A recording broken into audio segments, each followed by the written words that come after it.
It's springtime here in Seattle. Not quite summer, not quite warm enough to take the top off the Jeep, but I took the Jeep off anyway, which means I'm sure we're going to get like rain and sleet and snow and I don't know, Armageddon. But the top's off. I am going to put the bikini top on, but right now I'm just completely like windshield and air. One of the things that I noticed last fall while putting the top back on is the condition and the state of my seatbelts. So being a Jeep owner, especially a Jeep that is 32 years old, 33 years old, one of the things that that comes with that is maintenance. Right now, I have to do some maintenance to make the Jeep look better and be a little safer. And to the internet I went to Seatbelts Plus, and I found the seatbelts in the original gray color, and then I found the orange color, and guess which one I went with? So I don't think these are 100% compromised, but they've been slammed in the door 20 too many times. And then like right here, I mean, as you can see, that's not safe. It's just not. And it's, I mean, in a number of places on both sides, both driver and passenger side, on the main lap belt. Actually, the back bench seat belts are in phenomenal shape. I think they've basically been stored for most of their life, rolled up and tucked under the seat. And so they haven't been really in the sun, and they surely haven't been slammed into anything. So they're in great shape. But in the spirit of matching, I'm gonna swap these out with the same color orange, and I'm switching out the buckle as well. So instead of just the push button buckle, it'll have the entire face pull hasp on it.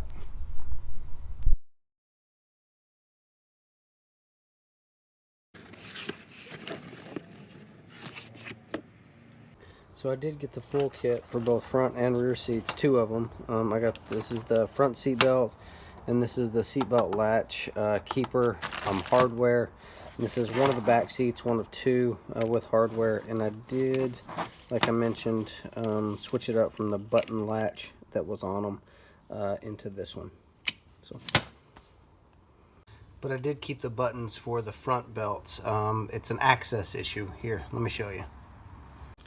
So in the passenger side, so trying to, get this seat undone, if it had the latch, it would hit this and you wouldn't be able to get the seat belt undone, especially if you were really trying hard, really fast to get it undone. So I left the button, so you just reach down and just hit it. I'm not gonna lie, I had to use the breaker bar to hit that for the first time, so it didn't just naturally come off all by itself after 35 years. So breaker bar was my friend.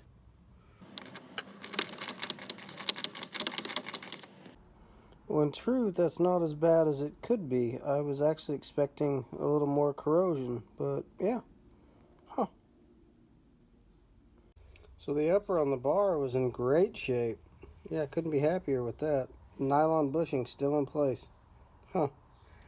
I wonder if that's a replacement. That's got to be a replacement. That can't be. That can't be original. The seatbelt is, though, so yeah, I don't know. So this is the hardware that came with the kit, and in truth, I think I really like this OEM bolt better. It fits right in. There's not a cover for it, but I'm gonna reuse this top bolt. I like it better. These, they don't have a shoulder or a bushing for a shoulder or anything. I think this is gonna rattle around. I really think that this is a better design, and so I'm gonna keep it that way. So ran into one little issue that made me put my Thunken cap on. How am I supposed to poke this all the way down through here and then get it to make a 45-degree twist to be able to bolt in here? Huh. Well, luckily I have some safety wire, and I'm gonna feed it up through here with a loop and pull it down. So let's see how that works. In interest of honesty and clarity, this was actually my second attempt. The first one didn't go as smooth, but the safety wire and the loop, with a lot of cussing and some pulling, that it did do it, and it did do it right. That's the way I figured out how to get it done. Also, these big washers and the bolts and the lock washers are for underside, but a CJ has captured nuts under that are welded to the sheet metal. So you don't really need these, but what it doesn't have is bumper washers. So I'm gonna reuse the originals for the mount. I just had to say the word weld. So when you break a T50 star drive or Torx drive because somehow some weld got on a bolt, it's time to bring out the big wrench. My favorite wrench, the one that never, ever, ever fails me.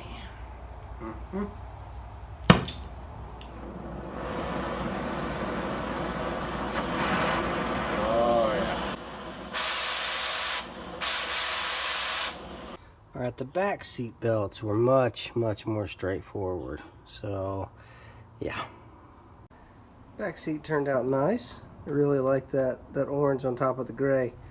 Contemplating at one point about taking the seat covers off and swapping them out for black or dark charcoal, but I think that gray and the orange with the black Jeep, yeah, we're keeping it. So after a long winter hibernation, the Jeep definitely needs a washing and wax. With the new seat belts, those look really nice, and they'll be much safer. I mean, all told, I believe I may have spent an hour doing that, so not a bad hour's work to keep everything nice and safe.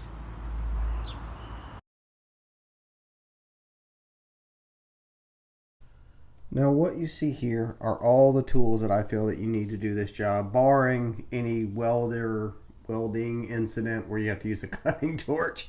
But this should do it. I mean, if you're going to replace your seat belts on the CJ, this should do it. So a 5/8 wrench, 3/8 inch drive socket with a small extension. A large extension might be nice, but you can do it with this.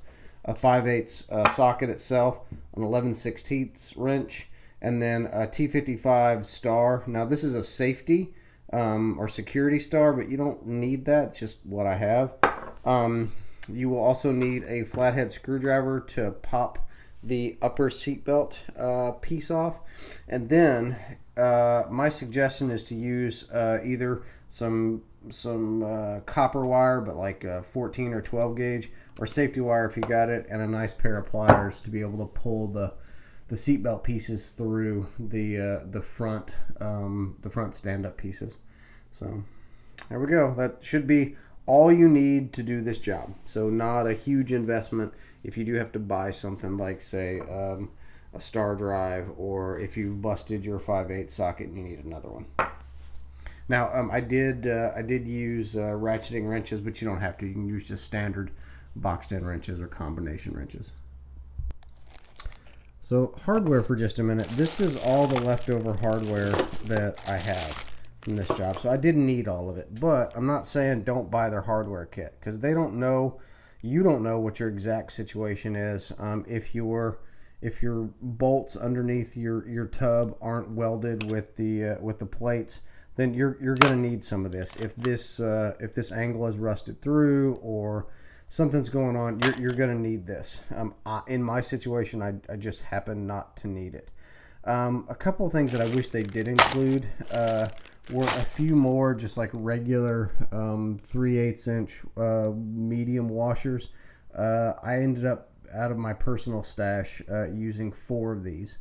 And then I really wish for the upper seatbelt retention point on the roll bar, I really wish they would have included that 3/8 inch shoulder bolt, and they didn't. And I luckily got to reuse mine, or had to reuse mine.